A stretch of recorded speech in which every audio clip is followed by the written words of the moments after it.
a vida está difícil, ela ainda pode piorar, está num momento de tribulação, venha conosco estudar a lição dessa semana com a classe de professores.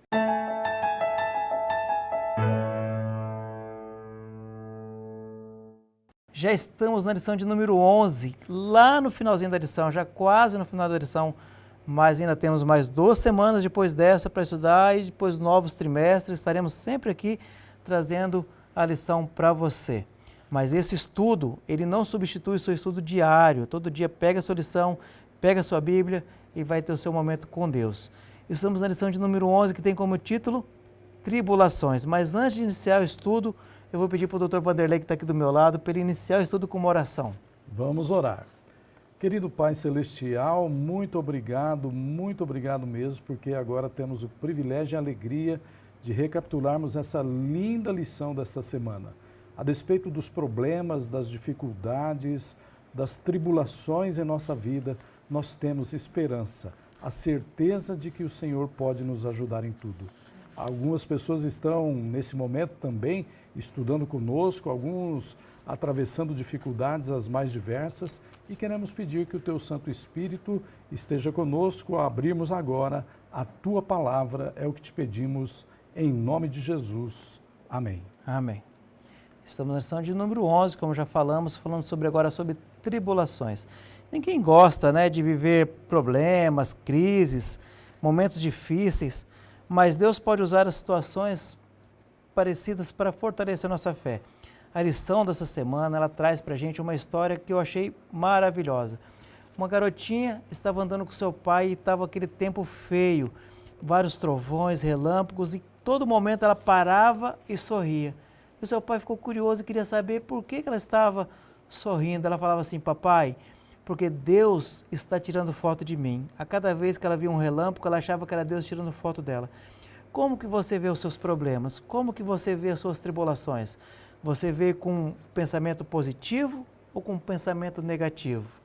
E já dando início, né, à lição dessa semana, Vanessa, aqui na parte de domingo, que tem como título As Tempestades da Vida, como que você pode falar aqui para a gente sobre essas tempestades? O que elas podem nos trazer de... Como que a gente deve olhar para elas?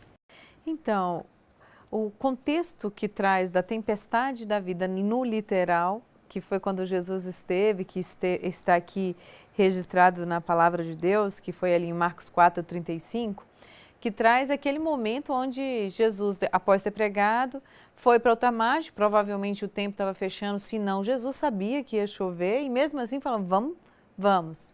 E foram. E aí eles enfrentaram ali uma grande tempestade e existia um lugar no barco que era talvez um único travesseiro, um lugar de descanso ali, e Jesus estava dormindo. Jesus estava dormindo diante de uma tempestade.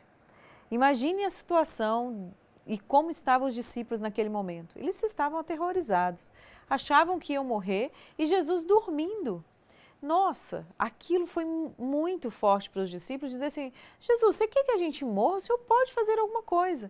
É interessante, né, que quando nós estamos diante da tempestade ou do sofrimento, a gente não consegue enxergar as soluções.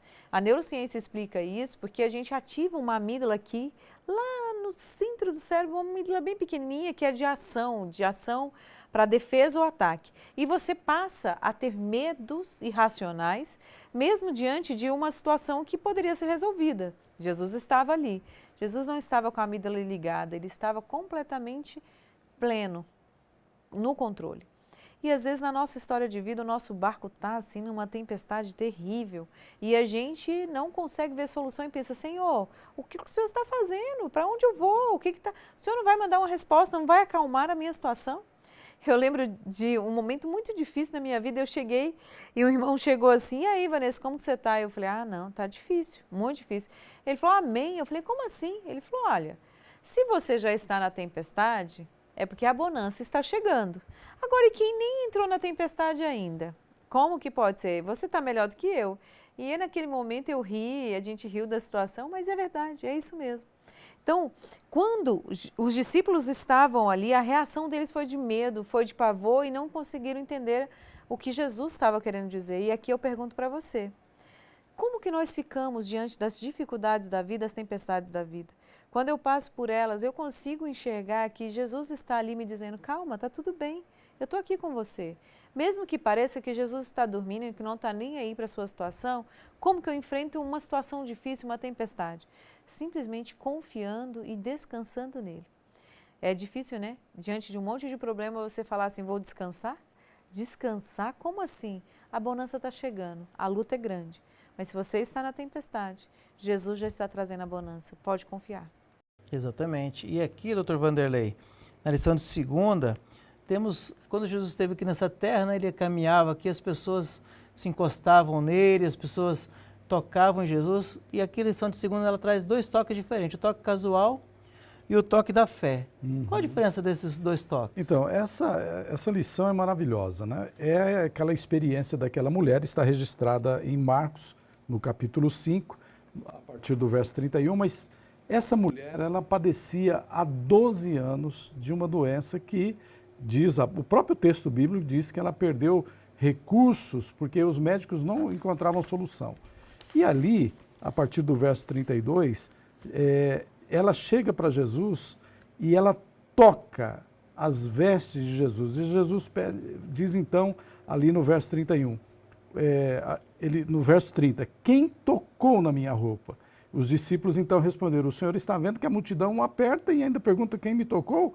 Ele, porém, olhava ao redor para ver quem tinha feito aquilo.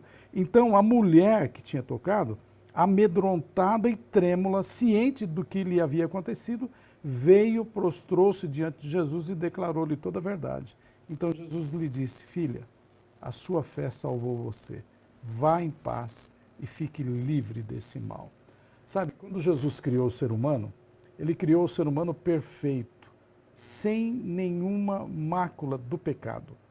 Quando Jesus ele veio a esse mundo, ele encontrava as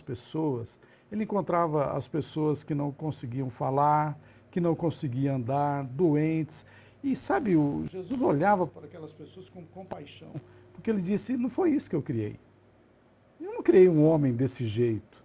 Eu criei um homem como Adão, com 3 metros de altura, uma mulher linda como Eva. Não foi isso que eu criei. Quando Jesus chegou aqui nesse mundo, depois de anos, milênios de pecado, ele encontrou a natureza humana decaída. E Jesus olha para nós com essa mesma compaixão. Não foi isso que ele criou. O pecado que fez isso. E diante do pecado, o médico dos médicos, Jesus, ele precisa apenas de um toque para resolver a situação. E foi isso que ele fez com aquela mulher. A lição, ela falou algo lindo aqui. Ela diz assim, aquela mulher frágil, abatida pelo sofrimento, poderia ter ficado em casa deitada na sua cama, mas em vez disso ela saiu para encontrar Jesus, movida pela esperança de cura e de aproximar-se dele. É lindo de ver, né? Nós, seres humanos, ela tocou em Jesus intencionalmente, porque ela tinha fé. Várias pessoas apertavam ali na multidão e tocavam Jesus, mas ela não, intencionalmente. Então eu talvez esteja agora falando para uma pessoa que está nos ouvindo aí pela internet, está atravessando um dilema, um problema insolúvel, atravessando um problema que talvez o autor da lição aqui, o jovem lá da Casa Publicadora Brasileira que ilustrou a lição, ele fez uma linda ilustração na lição. Um mar todo escuro, coberto pela tempestade, ondas gigantes ali e um barquinho de papel. Olha só, às vezes a nossa vida parece esse barquinho de papel, você não sabe o que fazer, não sabe para onde vá, mas nós temos esperança. E essa esperança não é uma filosofia, essa esperança é uma pessoa. A pessoa é Jesus e nós precisamos nos aproximar dele com fé, intencionalmente, sabendo que ele tem a solução de todos os nossos problemas. Exatamente. E a gente pensar que Deus tem solução para todos os nossos problemas é uma verdade absoluta. Mas aqui a lição de terça-feira, Poliana, ela vem contando a história de Jó, que Jó estava sofrendo, passando por diversas coisas e muitas vezes as pessoas ali ao redor de Jó criticavam ele, falavam para ele abandonar Deus, mas ele continuava com a fé dele ali confiante em Deus. O que você pode nos trazer mais sobre isso daí? A história de Jó é uma história muito bonita, né? Eu tenho certeza que todo mundo sabe várias citações do livro de Jó. porque é um livro que inspira muito. Quando fala em tribulação, a gente pensa primeiramente em Jó. Jó, ele passou por muitas provações, perdeu muitas coisas, perdeu tudo, inclusive perdeu a saúde.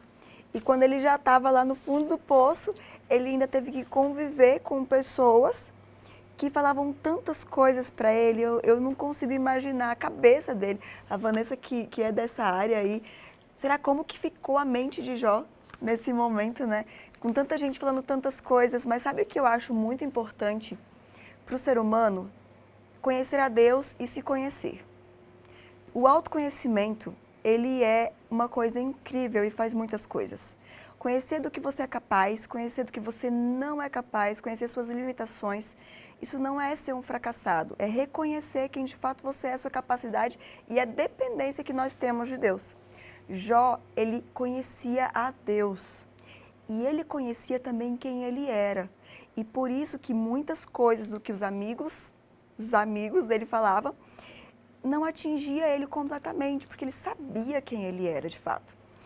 E chega um ponto que Jó, ele fala assim para Deus: antes eu te conhecia só de ouvir, só que agora eu te conheço com os meus próprios olhos, os meus olhos te veem. Jó, ele estava sentindo na pele ali e no seu corpo, ele estava tendo uma experiência muito significativa no seu desenvolver de relacionamento com Deus. E a gente precisa, assim como Jó, talvez você não passe pelas mesmas tribulações que Jó. Talvez mais difíceis, porque eu acho que cada um tem o seu momento, né? Tem o seu problema para lidar, a sua dificuldade para vencer. Mas o livro de Jó também nos lembra de uma coisa muito importante. Quem começa tudo isso é Satanás. E a lição traz isso. Quem começou todo o processo de tribulação na vida de Jó foi Satanás. Satanás, ele é autor do mal, de todo o prejuízo que tem na raça humana, que tem na humanidade, no mundo. Ele é o autor do mal. E Jó, ele sabia disso também. E quando a gente traz isso para a nossa vida, nós precisamos ter em mente algo muito sério, algo muito importante, que embora passemos por coisas difíceis, terríveis, assombrosas, que nos amedrontam, que muitas vezes nos paralisam, nós precisamos ter sempre em mente que Deus, ele está no controle. E assim como o Jó falou, Deus me deu, Deus tomou, bendito seja o nome do Senhor. Que a nossa vida seja para glorificar o nome de Deus, ainda que passemos por provações, que não serão fáceis. Porque a gente falar parece que soa tão bonito, né? É muito difícil. Quem convive com uma doença complicada, quem está com um parente num estágio bem elevado de uma doença, ali no hospital, quem sabe é um filho, sabe o quanto que as provações são difíceis.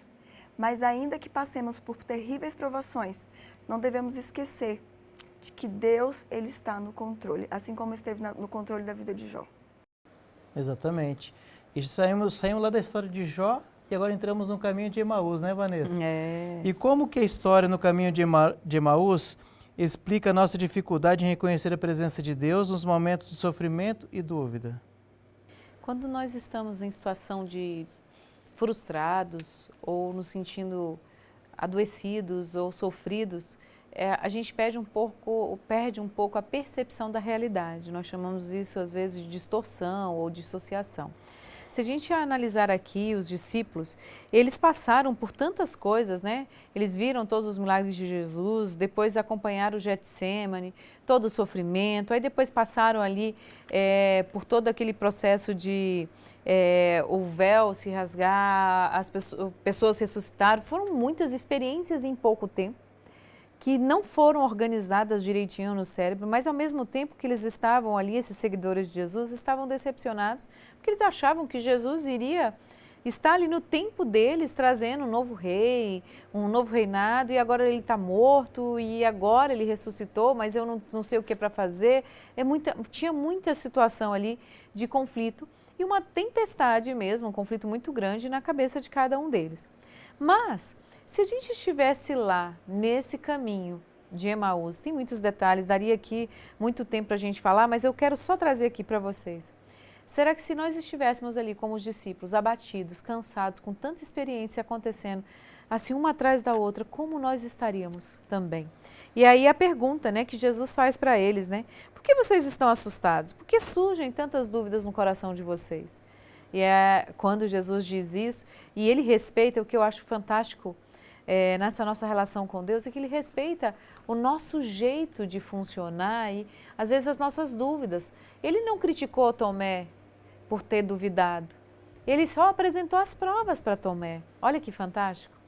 Ele não falou assim, Tomé, você duvidou, então você não merece. Não, tá aqui, ó, Tomé, você precisa de algo concreto, estou te oferecendo isso. E ele, para cada um de nós, vai oferecer aquilo que a gente precisa, mesmo diante de uma situação dessa.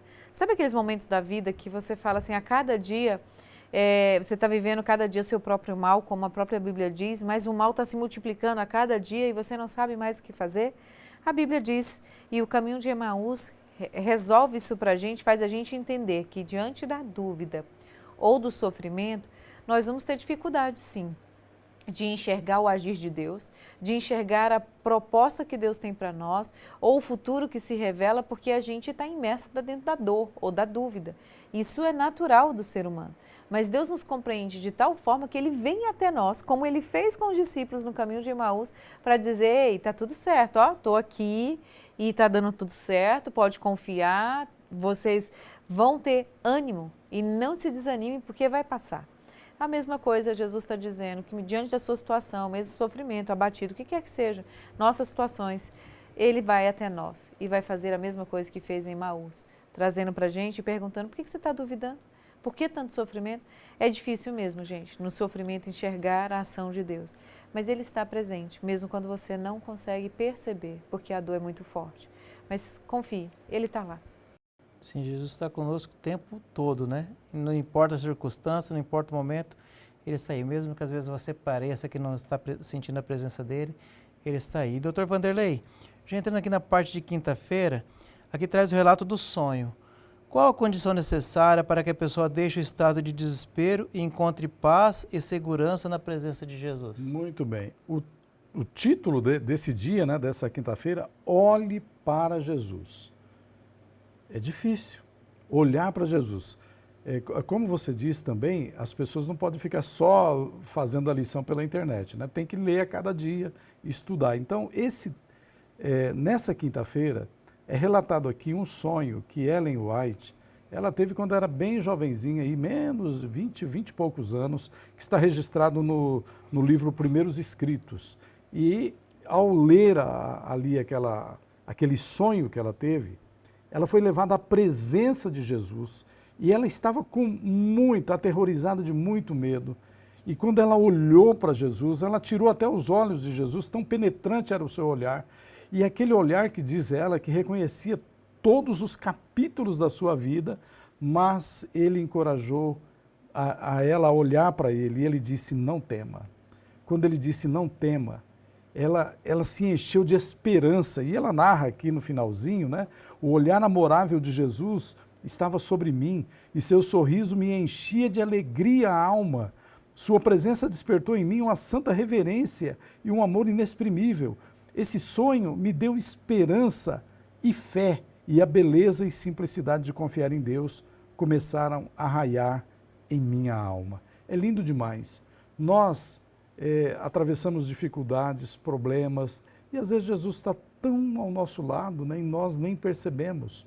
Eu lembro de uma história que foi contada por mim, por uma pessoa lá na minha cidade, no interior de São Paulo, São José do Rio Preto. Diz que essa mulher, todos os dias, seu filhinho saía para ir para a escola e ela ficava pela janela olhando o seu filhinho até que ele virava na esquina. E um dia ela estava olhando ali e havia tido um acidente, um poste havia caído e o menininho dela estava indo e pisou num fio de energia elétrica e ela viu o seu filhinho morrer. Aquela mulher entrou em desespero, em desespero. 1 ano ela não saiu da sua casa e não saiu da sua cama.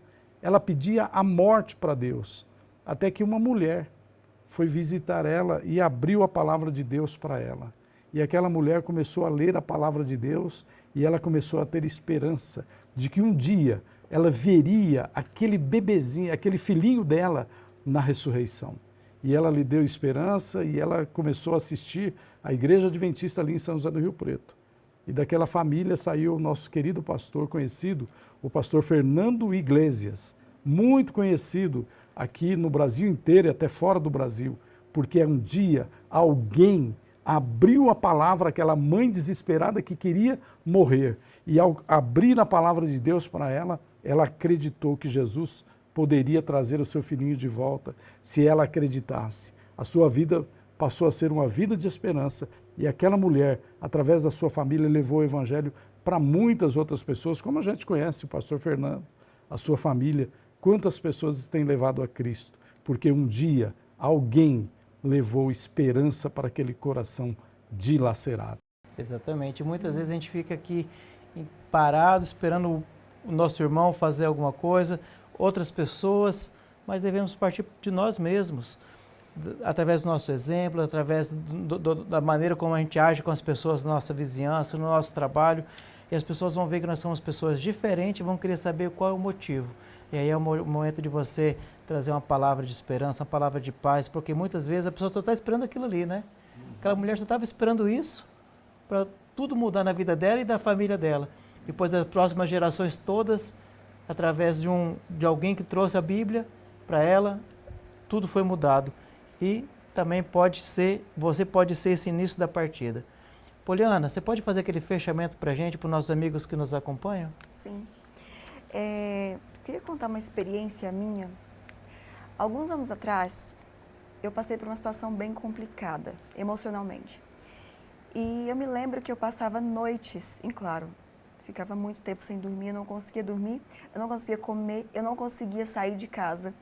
Não era depressão, mas era um dos sintomas. E eu me lembro de orar muito a Deus. Eu orava muito, eu chorava muito, pedindo a Deus para que trouxesse alívio para mim. E não acontecia nada. Pelo contrário, parecia que eu estava muito distante de Deus. E eu ficava muito aflita porque ninguém conseguia me entender e eu também não conseguia dizer nada para ninguém. Mas era horrível, era muito ruim a sensação. E eu me lembro que já depois de algumas semanas lutando, eu falei assim para Deus: Senhor, se o Senhor não pode, se o Senhor não quer, então eu também não quero viver mais assim. Porque era muito sofrimento. E aí eu me lembro que, mesmo falando isso para Deus, então não deixa que eu viva mais, eu não vou cometer nada contra a minha vida, mas eu não quero mais viver assim, para mim está muito ruim. E adivinha o que aconteceu? Nada. Eu continuei passando pelo mesmo problema. E eu orava muito, eu clamava, eu lia a Bíblia, eu ficava o dia inteiro lendo a Bíblia, eu pedia para que o Espírito Santo me dissesse o que estava acontecendo, o que eu precisava sentir. E a sensação de que eu estava abandonada, sozinha, era imensa. E chegou um momento que eu falei assim: tudo bem, não vai passar. E aí eu lembro que um dia, à noite, eu peguei a minha Bíblia e fui ler, e estava escrito aqui, eu vou compartilhar com vocês, tem na lição, mas é um verso que é muito significativo, que está em Jó, no capítulo 19, verso 25, que diz assim: porque eu sei que o meu Redentor vive, e por fim se levantará sobre a terra. Depois, revestido esse meu corpo da minha pele, em minha carne eu verei a Deus. E eu o verei por mim mesmo, e os meus olhos o verão.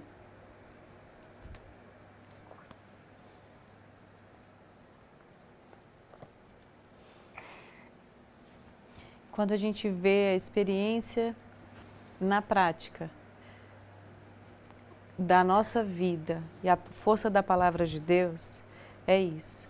É Ele dizendo exatamente o que a gente precisa na hora que a gente precisa, e nós vamos interpretar cada um no seu tempo.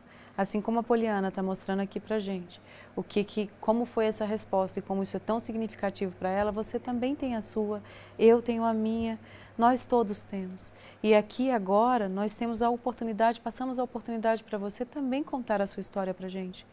Eu sei que você também tem um momento que você passou com Deus tão intenso como Poliana, eu poderia contar aqui também, todos nós temos.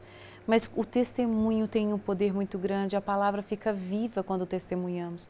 Testemunhe aqui conosco.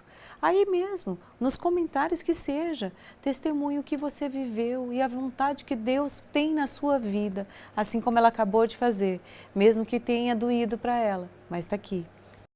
Só para complementar, obrigada, Vanessa. Eu falei para Deus, já que não vai passar, eu vou viver a minha vida assim. Mesmo que eu não sinta que o Senhor está comigo, eu sei que o Senhor vai estar. Então, eu não sei qual o problema que você pode estar passando, mas acredite, se você não sentir que Ele está aí com você, Ele continua estando, Ele vai estar. Ele nunca vai ser ausente. E no momento certo, Ele vai se apresentar a você de alguma maneira. Então, continue, mesmo que não sinta. Ainda que você não sinta, que tem uma música que fala sobre isso, né? Ainda que eu não sinta, ainda que eu não veja, o amor de Deus por nós, Ele é forte. E por fim Ele se levantará. E mesmo que alguém não chegue à cura, mesmo que alguém chegue à morte, se lembre sempre que no final de tudo, Deus vive e Ele vai trazer a vida para todos nós, para todos aqueles que creem no nome dEle. Então só continue firme. É isso. Amém, amém. Vamos continuar firmes, vamos continuar sempre buscando a Deus em oração, porque no momento certo, como a Poliana falou, Deus vai se apresentar para a gente. Poliana, você consegue encerrar para a gente com uma oração? Senhor nosso Deus, muito obrigada porque o Senhor não nos abandona.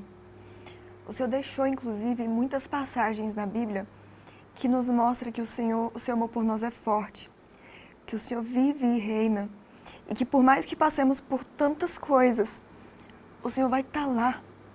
O Senhor sempre vai estar lá. Amém. Obrigada porque o Senhor nos promete e o Senhor cumpre.